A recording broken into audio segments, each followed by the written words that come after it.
யாருக்கெல்லாம் கோடீஸ்வர யோகத்தை தரும்? ராகு திசையை யாருக்கெல்லாம் கோடீஸ்வர யோகத்தை தரும் என்பதை பார்க்க இருக்கிறோம். முதலாவதாக, ராகு எப்படி இருந்தால் நன்மைகளை செய்வார், எப்படி இருந்தால் தீமைகளை செய்வார் என்பதை பார்க்கலாம். ராகு முதலில் உபஜயஸ்தானமான 3, 6, 11 10லும் இருக்கலாம்.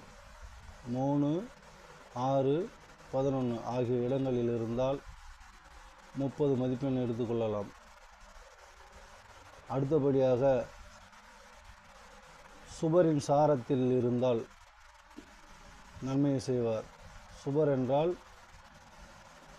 சுக்கிரன், புதன், குரு, வளர்பிறை சந்திரன், நல்லவர்களோடு சேர்ந்த புதன் இவர்களுடைய சாரத்தில்